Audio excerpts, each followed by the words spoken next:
Je crois aux enseignements du Christ. Je crois aux principes chrétiens comme aimer son prochain et tendre l'autre joue.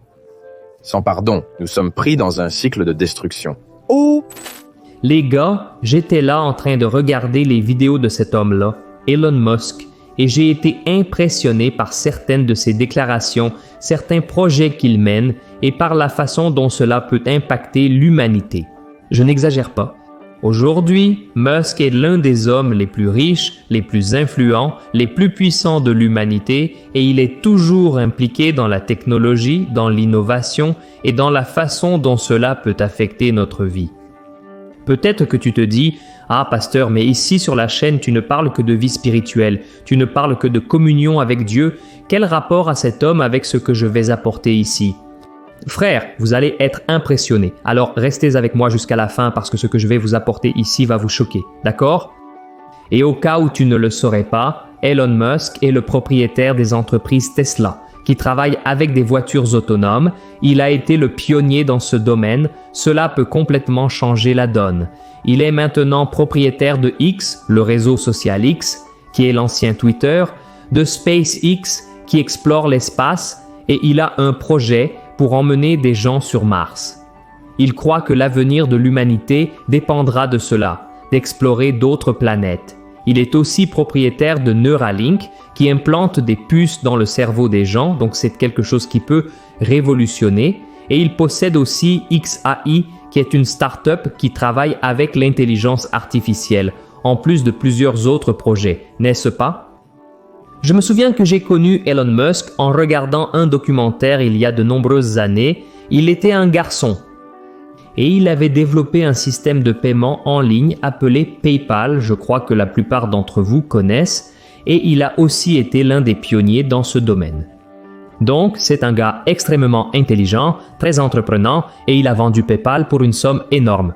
À l'époque, et il était jeune, c'était un adolescent si je ne me trompe pas, et j'ai été impressionné. Et à l'époque, j'ai même pensé que j'entendrais encore parler de ce gars, parce qu'il a une vision bien au-dessus, bien en avance sur notre temps. Et c'est ce qui se passe actuellement. Il a environ 200 milliards de dollars, ce qui équivaut à environ 1 trillion de réés. Alors, on commence à comprendre où se trouve l'argent. Le peuple souffre car l'argent reste concentré entre les mains d'une minorité. Bien sûr, il existe tout un système complexe, n'est-ce pas? Du gouvernement de notre pays et de tant d'autres choses, mais on voit de plus en plus que l'argent va rester entre les mains de quelques-uns dans ce monde qui crée un monopole, n'est-ce pas? Et avec cela, frère, il a du pouvoir, il a la reconnaissance des gens du monde entier et il est devenu tellement influent que beaucoup de personnes disent qu'il serait l'antéchrist ou alors qu'il préparerait le terrain pour que l'antéchrist gouverne. J'ai déjà enregistré une vidéo sur ce sujet ici sur ma chaîne, mais aujourd'hui, je veux te parler d'une autre question. Je vais te montrer ce que Dieu fait dans la vie d'Elon Musk et tu vas être impressionné, d'accord?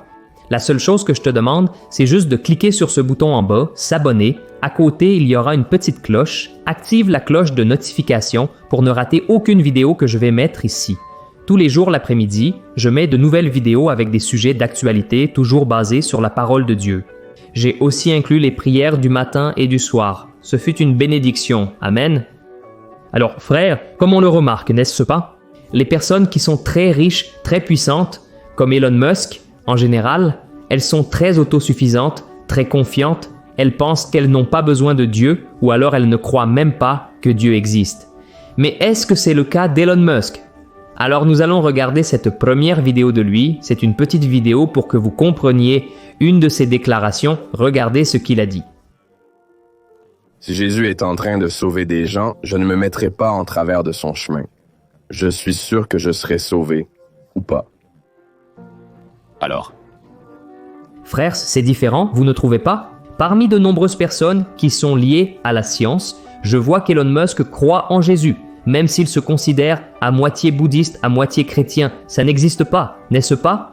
Mais c'est sa façon de comprendre ce en quoi il croit, et il pense toujours que la science et la foi peuvent aller ensemble et que sans les enseignements du Christ, le monde occidental serait complètement perdu. Mes frères, Si nous faisons attention à la façon dont il parle de Jésus, nous allons remarquer qu'il n'a pas encore donné sa vie au Christ.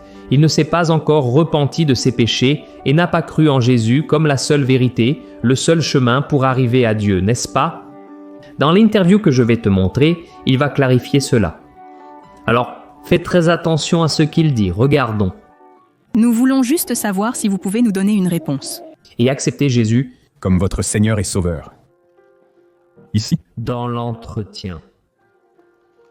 Tout d'abord, c'est une prière. C'est tellement rapide, tu sais.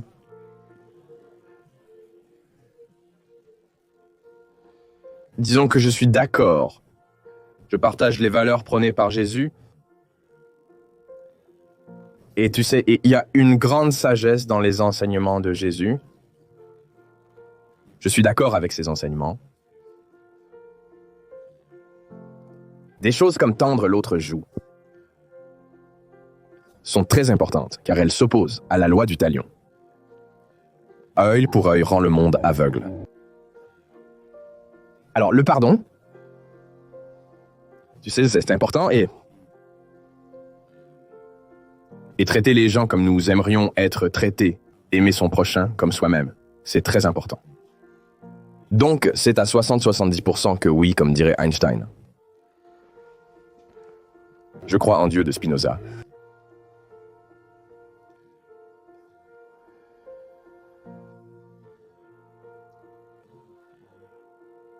Mais vous savez, si Jésus sauve des gens, je veux dire, je ne me mettrai pas en travers de son chemin. Je suis convaincu que je serai sauvé, et voici pourquoi. C'est fini. Il a dit oui, on a réussi. Alors ici, on remarque, frère, qu'il croit vraiment aux enseignements du Christ. Mais selon cette vision, n'est-ce pas? Comme la plupart des gens aujourd'hui, ils pensent que les enseignements du Christ sont là pour améliorer notre vie, mais c'est tout, ça s'arrête là, vous voyez? Et c'est là l'erreur des gens, c'est ce que l'ennemi a semé dans l'esprit de la plupart des gens, que Jésus n'était qu'un homme bon, qu'il a été un prophète pour beaucoup, que Jésus était un être illuminé, un homme charismatique, un homme bon. Frère, Jésus était bien plus que cela. Jésus est le Fils de Dieu, c'est Dieu incarné qui est venu sur cette terre. Et la Bible dit que celui qui ne croit pas que Jésus est Dieu incarné, en fait, d'une certaine manière, cette personne est un antéchrist parce qu'elle est contre la vérité de Jésus, n'est-ce pas?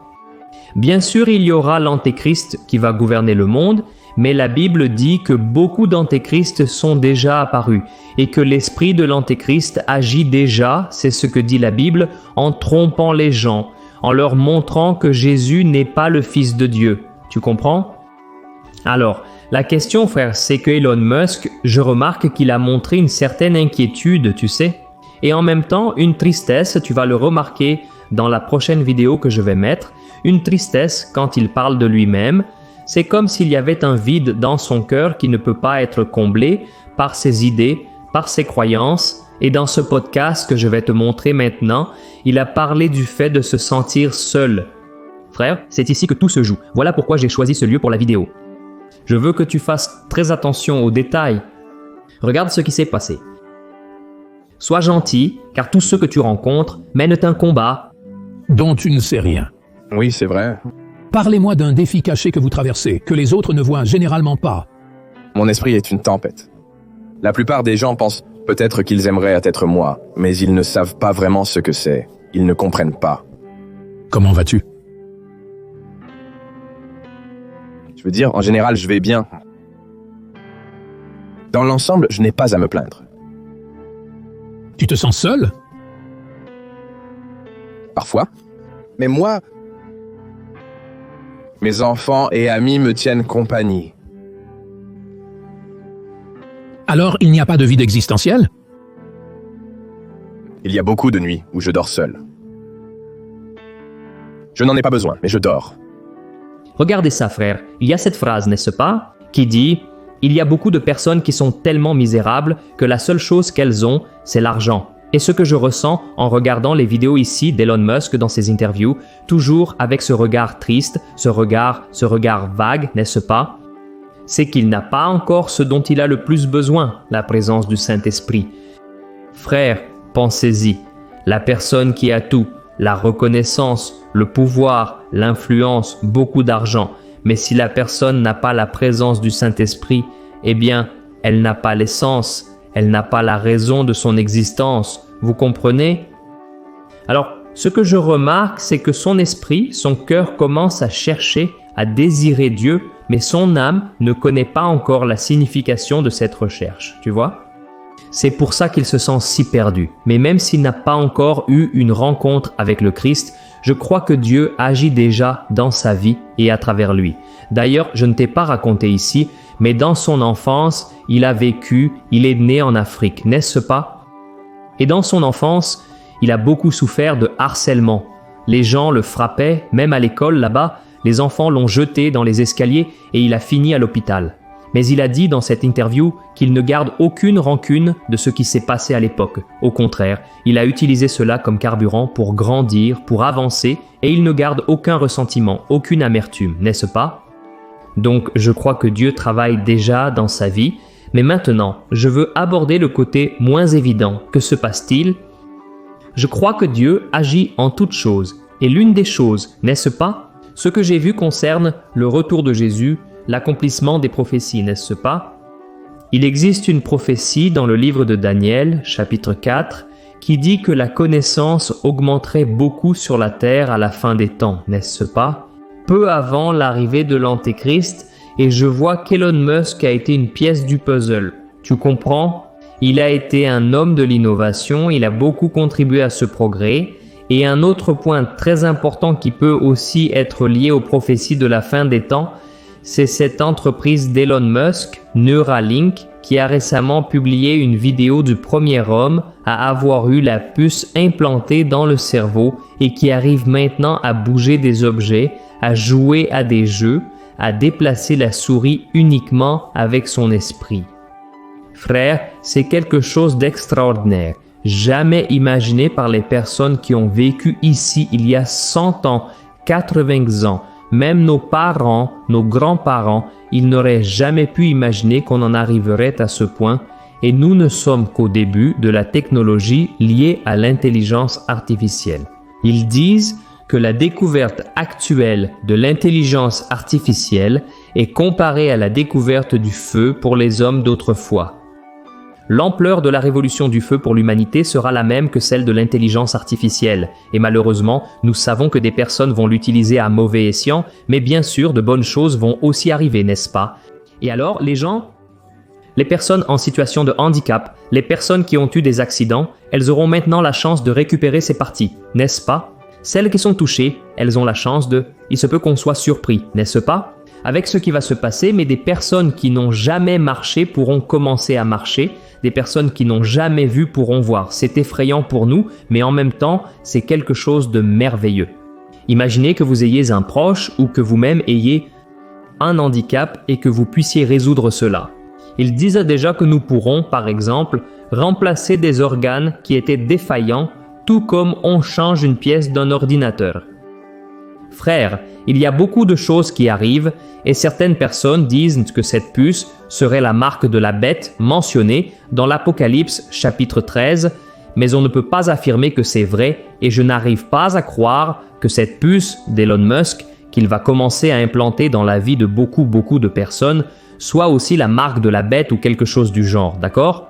Mes frères, nous savons que l'Antéchrist va simplement profiter de toute cette technologie.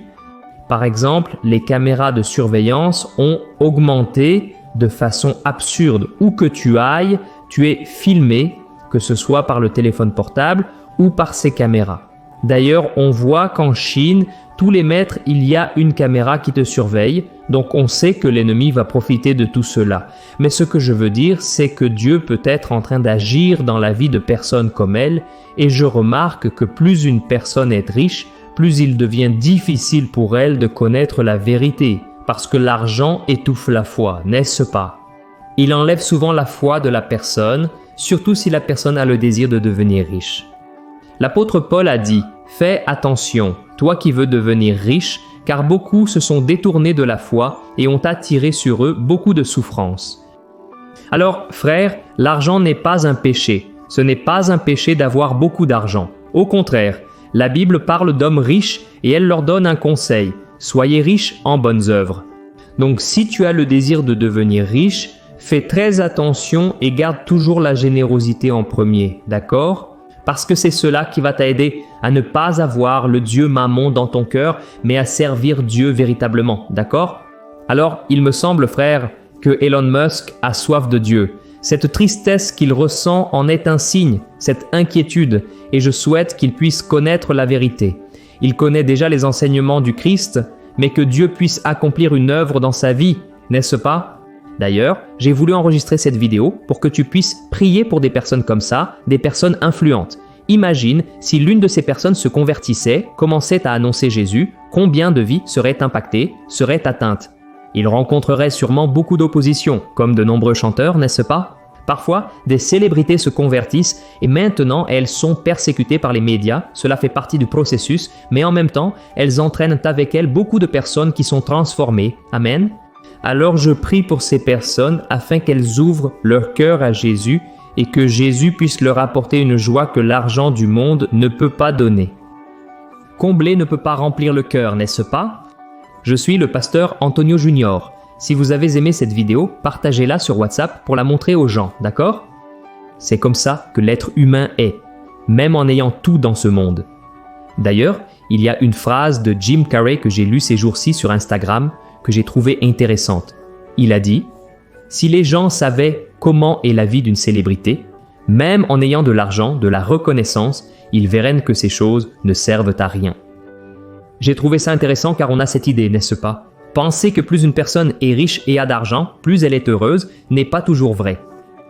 Beaucoup de ces personnes finissent par se suicider, finissent par mettre fin à leur jour parce que la vraie joie ne se trouve qu'en Jésus. Amen. Que Dieu te bénisse abondamment. Je t'attends donc dans la prochaine vidéo, une grande accolade. Reste avec Dieu.